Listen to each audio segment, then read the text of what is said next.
보내달라고 요청하는 업체들에게 제가 실제로 보내주는 견적서 이오니 참고만 부탁드립니다. 3PL 업체를 운영하는 대표로서 최대한 쉽고 자세하고 솔직하게 말씀드리도록 하겠습니다.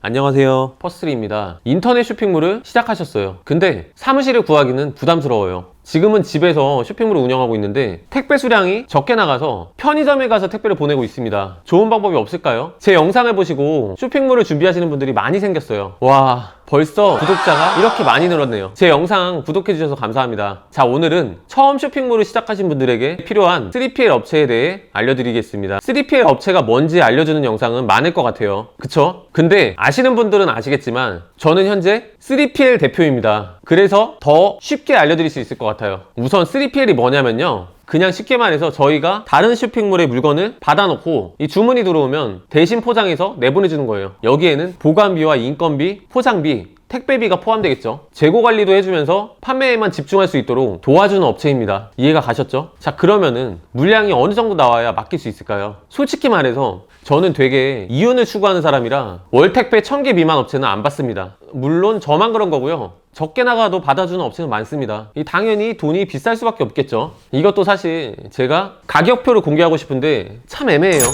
이건 사실 정해진 게 아니라 쇼부를 쳐야 되는 부분이다 보니까 딱 얼마다라는 이 기준이 정해지지 않았습니다. 저 같은 경우에는 월 택배 수량, 그리고 보관 팔레트, 제품 가짓수, 제품 포장 규격, 그리고 얼마만큼 손이 가냐, 뽁뽁이나 샘플 넣는 거 뭐 등등 해서 이런 걸 다 계산해서 얼마에 보내드립니다 라고 견적을 내요. 이거는 뭐 어느 업체든 손해를 보면서 해주는 곳은 없다 보니까 다 똑같을 것 같아요. 이래서 이 기준이 없다는 거예요. 저희는 지금 CJ와 우체국 택배를 쓰고 있는데 업체 쪽에선 다들 우체국 택배를 추구해요. 우체국은 단가가 비싸다 보니 이 견적이 비싸지겠죠. 자, 그러면은 3PL 업체를 알아볼 때 주의할 점과 어떤 업체에 맡기는 게 좋은지 알려드리도록 할게요. 이 재고 관리가 되는 업체가 있고 막 대충 하는 업체가 있어요. 정확하게 재고를 맞춰줘야 되는데 이 제대로 된 솔루션을 쓰질 않기 때문에 재고가 개판인 업체들이 있습니다. 그리고 오발송률이 굉장히 잦은 업체들이 있어요. 그렇다고 이거 오발송 됐을 때 보상을 100% 업체 측에서 해주는 데가 있고 안 해주는 데가 있어요. 이런 것도 반드시 확인해 주셔야 됩니다. 물론 저희도 100% 완벽하게 보내지 못해요. 왜냐면은 사람이 하는 거다 보니까 오포장이 생길 수밖에 없거든요. 그렇다고 다 똑같진 않다는 거예요. 저희는 피킹 리스트를 출력을 해서 딱 그 제품만 맞게 꺼내서 박스에 담아서 레일에 굴리고 마지막에 한 번 더 확인을 하기 때문에 오포장이 거의 없어요. 중간에 바코드 찍어달라고 요청을 하면은 비용 받고 찍어도 드리는데 저희는 오포장이 거의 없다 보니까 바코드 찍어달라는 업체는 한 번도 없었습니다. 말하다 보니까 저희 업체 자랑만 하는데 아무튼 저희 업체 같은 곳을 구하셔야 한다는 소리입니다. 견적서는 100원, 200원 비싸요. 근데 오포장이 엄청 많고 재고 관리도 안 돼요. 오히려 신경을 많이 쓰게 돼요. 그러면은 왜 맡겨요? 안 맡겨야죠. 신경 안 쓰고 판매에만 집중하려고 맡기는 건데 안 그래요?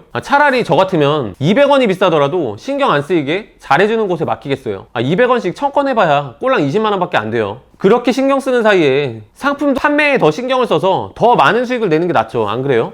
아무튼 결론은 업체를 잘 선정해야 한다는 겁니다. 제가 3PL 업체를 하게 된 계기가 뭔 줄 아세요? 저는 원래 3PL 업체를 할 생각이 없었어요. 그냥 단지 한 달에 이 3000개 나가는 거랑 한 달에 5000개 나가는 거랑 10,000개 나가는 거랑 택배 단가가 다르잖아요. 1만 개랑 3만 개는 또 엄청나게 차이가 납니다. 100원만 차이 나더라도 저희는 300만 원이 넘게 차이가 나요. 왜 택배 수량에 이렇게 연연하는지 아시겠죠? 제가 3PL 업체로 전향하게 된 계기입니다. 저는 처음에는 그냥 서로 윈윈 하자는 취지에서 3PL을 시작한 거예요. 제가 하는 쇼핑몰만 운영해도 충분한 수익이 나오는데 굳이 3PL 업체로 수익을 낼 생각은 없었기 때문에 그냥 이 택배 개수 함께 올릴 생각으로 시작을 했던 겁니다. 그래서 제가 1000개 미만 업체는 안 받는다는 거예요. 자, 이해 가시죠? 이제 3PL 업체에 맡기려고 준비하시는 분들이 있다면 저는 반드시 3PL 업체를 직접 가서 어떤 시스템으로 돌아가는지 자세하게 들어보고 결정하는 게 맞다고 생각합니다. 이거는 정말 큰 경험이 될 거예요. 저는 사실 한 번도 가보지 못해서 아쉬워요. 제가 지금 다른 업체를 가면은 이거는 염탐이 되기 때문에 궁금해도 못 가보는 게 너무 아쉽네요. 이 영상이 3PL에 맡길지 고민하시는 분들에게 도움이 되었으면 좋겠습니다. 지금부터 실제 3PL 견적서를 보면서 설명드리도록 하겠습니다. 이건 형식적인 견적서지만 보내달라고 요청하는 업체들에게 제가 실제로 보내주는 견적서이오니 참고만 부탁드립니다. 3PL 업체를 운영하는 대표로서 최대한 쉽고 자세하고 솔직하게 말씀드리도록 하겠습니다. 지금 보시는 견적서는 택배 수량이 월 1000개 정도 나갈 경우의 견적서입니다. 대한통운택배와 우체국 택배로 나갈 경우 두 가지 견적이 있습니다. 이거는 택배사마다 단가가 달라요. 여기서 박스 세변의 합이 50cm일 경우, 70cm일 경우, 90cm일 경우, 이게 무슨 말이냐면 박스몰이나 박스포유에서 박스를 주문할 때 가로 세로 높이를 말하는데요. 예를 들어서 240 곱하기 230 곱하기 120mm 뭐 이런 식으로 세 변의 합이 기재되어 있잖아요. 이 세 변의 합을 더하였을 때 길이에요. CJ가 딱 봐도 훨씬 저렴하게 보이죠? 만약에 맡기려는 상품이 50cm 이하의 초소형 상품이라면 200원 차이가 나더라도 우체국을 이용하실 것을 권장합니다. 왜냐면은 배송도 빠르고 고객 만족 1위잖아요. 명품은 명품 값을 합니다. 지금 이 견적서는 1000개 기준이고 여기서 2000개 기준이냐 뭐 3000개 기준이냐 5000개 기준이냐 10,000개 기준이냐에 따라서 금액이 50원 100원씩 차이가 납니다. 자, 여기서 보셔야 할 것 중에 요즘 3PL 업체가 서로 경쟁을 하다 보니 택배비를 싸게 올려서 정말 싼 것처럼 견적서를 내는 업체들이 많이 있습니다. 주의하셔야 할 게 한 가지 있습니다. 여기서는 속임수가 있을 수 있어요. 예를 들어서 월 1000개 기준인데 택배비를 1800원에 해드릴게요. 이런 식으로 말도 안 되는 가격에 견적서를 내주는 3PL 업체가 있습니다. 이건 네이버 쇼핑 가격 비교 페이지에서 상품 가격을 100원에 하고 배송비 1만원에 파는 거랑 뭐가 다른가요? 똑같은 거예요. 겉으로는 싼 척 하는데 실제로 보면 손해보면서 절대 안 한다는 거죠. 보통은 대부분이 포장비, 보관비, 부가세 별도로 많이 남겨먹습니다. 초소형 상품이라 1800원에 보내주는데 실제 박스 원가 해봐야 100원도 안 됩니다. 근데 견적서에는 포장비를 700원이라고 합니다. 여기에 뽁뽁이까지 할 경우 한 롤당 2만원씩, 뭐 한 개당 300원씩 이렇게 아주 높은 금액을 올리곤 합니다. 거기에 부가세 별도인지 포함인지도 자세히 보셔야 합니다. 여기 보시면 거래처 실구매가라고 되어 있는 게 보이시죠? 이거는 박스몰, 박스포유 실거래가 기준이라는 겁니다. 그럼 택배비 싸다고 무조건 싼 게 아니라는 걸 아시겠죠? 전체적인 걸 다 고려해서 계산해야 합니다. 그리고 품목이 많다면 품목당 비용을 받는 업체들도 있어요. 이것도 반드시 확인하셔야 해요. 사실 저도 품목 많은 업체는 별로 받고 싶지 않거든요. 왜냐면 관리하기가 힘들어지기 때문이에요. 그래서 더 비싸게 부르는 게 맞습니다. 보관비는 대부분 15,000원에서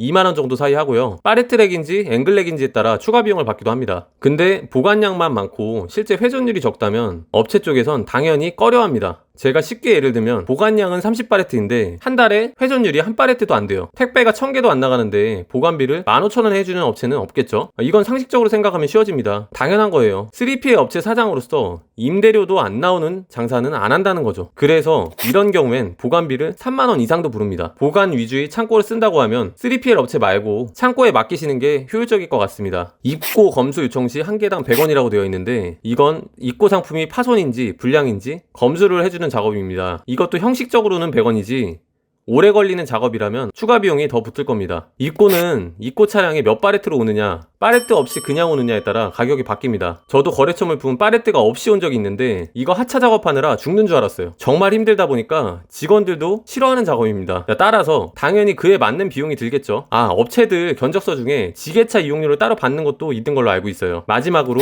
반품비는 반품 상품에 대한 추가 비용입니다. 택배비에 200원이 추가되는 거예요. 재고관리 솔루션을 어떤 걸 쓰는지도 중요한데 솔루션 사용료를 받는 업체도 있으니까 이것도 반드시 확인하셔야 합니다. 이건 어디까지나 형식적인 견적서일 뿐이고 실제로 업체들과 계약할 때는 구도로 진행을 해요. 손해보지 않는 선에서 맞춰서 비용을 얘기를 하죠. 그냥 쉽게 생각하시면 돼요. 내가 사무실을 얻어서 택배를 내보내는데 들어가는 총 비용을 택배 하나로 계산했을 때 만약에 그 비용이 더 싸다면 맡기시는 게 더 나은 거예요. 이건 어디까지나 순수 제 견적서와 제 생각일 뿐이니 참고만 해주시길 바랍니다.